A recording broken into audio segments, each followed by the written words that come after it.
সুপ্রিয় দর্শক, আমরা এই মুহূর্তে আছি যে নোয়াখালী জেলার সোনামুড়ি থানার অন্তর্গত ৩ নং চাষিরাট ইউনিয়নের ভুইয়ের বাজার হনুফা খাতুন উচ্চ বিদ্যালয়ে।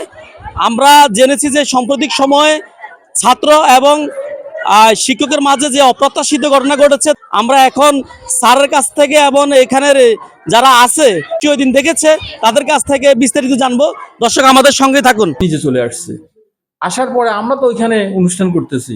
অনুষ্ঠান করার পরে আমরা যখন প্রায় 1.5 ঘন্টা 2 ঘন্টা পর আমরা আসার সময় আমরা সামনে ছিলাম, আমরা চলে আসছি অফিসে।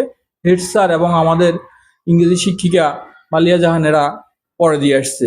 আসার সময় এই ছেলে নাকি সিঁড়ির নিচে একটা লাঠি নিয়ে মাথা আঘাত করছে। স্যার তো 3টা বাড়ি দিয়েছে, বাকিটা হচ্ছে ওকে যখন ধরতে যায় আরেক স্যার তখন ওকে ধরতে যায়, যেহেতু মারামারি চলতেছে ওই মোমেন্টে আরেকজন স্যার ওকে যখন ধরতে যায়, ও তখন যে মাঠের সাইডে পানি ছিল ওখান দিয়ে যখন ও চলে যেতে নেয় ওই সময় ও আঘাতপ্রাপ্ত হয়, অনেক জায়গার কাটাছিঁড়া হয়। সেই দাগগুলোই ও ভিডিওতে বারবার দেখাচ্ছে। অফিসে ডাকে, উনি আসার পরে ওনার যে বক্তব্যটা আমরা শুনলাম যে আপনার ছেলে কাণ্ডটা করছে, উনি তাৎক্ষণিক একটা বললো যে আমি যখন ছেলেটা স্কুলে আসে তখন আমিও খুব দ্বিধাদ্বন্দ্বই থাকি যে স্কুলে যে সে কি করে না করে। এই কথা কে বলে? এই শুভ, জাহিদুল ইসলাম শুভর বাবা এই কথাটা এখানে বলছে। আমাদের সকল শিক্ষক ছিল, কিন্তু উনি এখান থেকে যাওয়ার পর পুরাই পরিবর্তন, আমাদের বিপক্ষে চলে গেছে। লাইট, ফ্যান বা বিভিন্ন জিনিস নষ্ট করতো, এটা নিয়ে অনেকবার এখানে বৈঠক হয়েছে তার অভিযোগ সহ। কিন্তু এরপরও সে স্কুলে আসছে, আমরা শিক্ষক হিসাবে তাকে আবার তাকে ক্লাস করাইছি। তো এই ঘটনা আসলে ন্যাক্কারজনক, এটা সুষ্ঠু বিচার হওয়া দরকার ছিল। তখন ওই কি করছে, একটা লাঠি দিয়ে স্যারকে মারছিল, 2-3টা মারছিল। ছোট ভাই কয়েকটা ছিল, ওদেরকে বলছে তোমরা সামনে যাও। তারপর স্যার আসে, ওকে বলে তোমাকে মাতাব্বরি করতে কে বলছে, এই কথাকে ওকে মারা শুরু করছে। তারপর এটা শেষ হওয়ার পরে ও নিচে স্যারে প্রথমে দেওয়াল টপকে বাড়ি দেওয়ার জন্য গেছিল, পড়ে গেছে। তারপর পড়ে যাওয়ার পরে ও উঠে এক বাড়ি দিছে, এক বাড়ি দেওয়ার পরে আমি যাই ধরে ফেলছি। এই যে কাইন্ডলি একটু এই যে এই সুপারির এই গাছের এই কাঠটা দিয়ে স্যারকে আঘাত করা হয়েছে স্যারের মাথায়।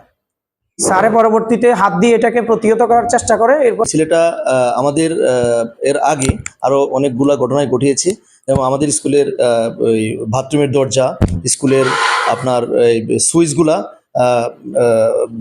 ভেঙেছে, এবং আমাদের কিছুদিন আগে আমাদের পাইপ দিয়ে সে প্রস্রাব করছে, উপরে 3 তলা থেকে সে প্রস্রাব করছে, সে নিচে এসে পড়ছে, আমাদের শিক্ষক একজনের গায়ে পড়ছে।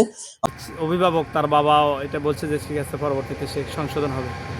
এরপরও আমরা তার থেকে ওরকম আসলে সংশোধনমূলক কোনো পাই নাই। তারপরেও আমরা তাকে লেখাপড়ার সুবাদে, অর্থাৎ যাতে সে যেহেতু পরীক্ষার্থী বা ক্লাস 10-এ পড়ে, আমরা তাকে পরীক্ষার জন্য সুযোগ দেওয়ার জন্য তাকে এই সুযোগটা দিয়েছি। কিন্তু সে আসলে স্কুলের নিয়ম নীতি অনুপাতে চলে না।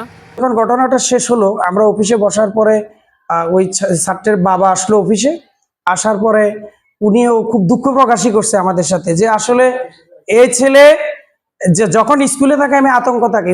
রহমতুল্লাহ, আমি প্রধান শিক্ষক আবদুল্লাহ আল মামুন, ভুইয়ার বাজার হনুফা খাতুন উচ্চ বিদ্যালয়, সোনাইমুড়ি, নোয়াখালী।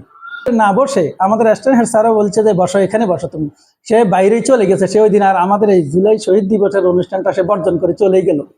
তো এরপরে আমরা অনুষ্ঠান করছি সুন্দরভাবে, 1.5 থেকে 2 ঘন্টা পর্যন্ত। মিলাদ শেষে দোয়া করার পরে সব শিক্ষক বের হয়ে আসলো। ওই দিন যেহেতু বৃহস্পতিবার ছিল, ফ্যানগুলো লাইটগুলো বন্ধ করে আসতে হবে। আমি ওগুলা বন্ধ করাইয়া আমাদের 4র্থ শ্রেণী কর্মচারী দিয়ে আমি একটু লেটে নামছি। 3য় তলা থেকে নামি আমি সিঁড়ির সামনে দাঁড়াইছি এমত অবস্থায়, হঠাৎ করে কোত্থেকে জানি সে আমার সামনে একটা লাঠি নিয়ে এসে হঠাৎ করে আমার মাথায় একটা আঘাত করলো। আমি সাথে সাথে বাম হাত দিয়ে আমি এটা ফেরাইছি। ফেরানোর পরে সে আমাকে সাইডে কয়েকটা বাড়ি দিল। এরপরে আমি চিৎকার দিয়েছি, চিৎকারের সাথে সাথে আমার শিক্ষকরা গেছে, পড়া দিলে পড়া দেয় না। তারপরে সে আমাদেরকে থ্রেট করে। যাই হোক, তো সেগুলো গেছে। এখন আমি যেই ঘটনাটা সে এইভাবে প্রকাশ করছে, এটা আসলে একজন শিক্ষকের হিসাবে আমি বলতে চাইছিলাম না, এতদিন কারো কাছেই বলি নাই। এটা অত্যন্ত লজ্জাস্কর ব্যাপার, যেহেতু একজন ছাত্র হয়ে সে আমাকে আক্রমণ করছে। আমি 30 বছর শিক্ষকতা করি, এরকম ঘটনা আমার জীবনে আর ঘটে নাই। এটা আমার জন্য একটা লজ্জাস্কর। আমি এই ছেলেটার উপযুক্ত বিচার চাই যে এই প্রশাসনের কাছে।